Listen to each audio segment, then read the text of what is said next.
অর্ণব আর নীলা ছিল শৈশবের বন্ধু। ছোটবেলার সব দুষ্টুমি, হাসিকান্না ভাগাভাগি করে কাটিয়ে উঠেছিল তারা। ওদের বন্ধুত্ব এতটাই গভীর ছিল যে অনেকেই বলত এরা তো একে অপরের ছায়া। সময় এগোতে লাগল। কলেজে ভর্তির পর অর্ণব আর নীলা ভিন্ন ভিন্ন বিষয়ে পড়াশোনা শুরু করল। কিন্তু ওদের বন্ধুত্ব রয়ে গেল অটুট। একে অপরের প্রতিটি সুখ দুঃখের সঙ্গী ছিল। একদিন নীলার জীবনে এলো একটি নতুন অধ্যায়। তার পরিচয় হল রাহুলের সঙ্গে। রাহুল ছিল চমৎকার স্বভাবের এবং নীলার প্রতি ছিল তার গভীর ভালোবাসা। তবে নীলার মনের এক কোণায় সবসময় অর্ণবের জায়গা ছিল। যদিও এটি শুধুই বন্ধুত্বের জায়গা, তবুও রাহুল বিষয়টি বুঝতে পারল না। একদিন রাহুল নীলাকে বলল, তোমার আর অর্ণবের সম্পর্ক কি শুধু বন্ধুত্ব? আমি তোমার প্রতি পুরোপুরি বিশ্বাস করতে চাই, কিন্তু অর্ণবকে আমি ঠিক বিশ্বাস করতে পারছি না। নীলা অবাক হয়ে গেল। রাহুলের এমন প্রশ্ন তার মনে আঘাত হানল।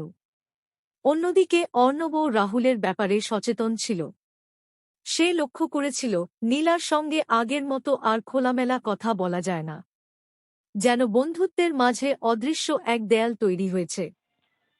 একদিন একটি ভুল বোঝাবুঝি চরমে পৌঁছাল।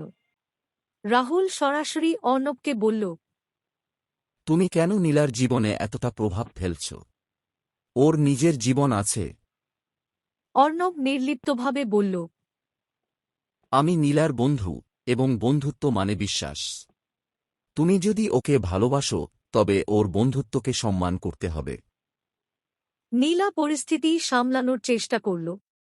কিন্তু ক্রমাগত চাপ এবং বিশ্বাসের সংকটে সে ক্লান্ত হয়ে পড়ল। একদিন সে রাহুলকে বলল, যদি তুমি আমাকে ভালোবাসো, তবে আমাকে এবং আমার বন্ধুত্বকে বিশ্বাস করতে হবে। ধীরে ধীরে রাহুল বুঝতে পারল ভালোবাসা মানেই বিশ্বাস এবং সমর্থন। অন্যদিকে অর্ণব উপলব্ধি করল যে সব বন্ধুত্বই আগের মতো থাকে না, সময় এবং পরিস্থিতি তার রূপ বদলায়।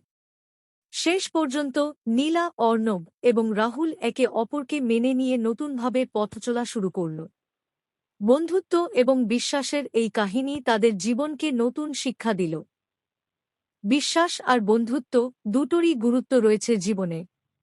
যখন এদের মধ্যে সংঘাত হয়, তখন বোঝাপড়া এবং সম্মানের মাধ্যমে সমাধান সম্ভব।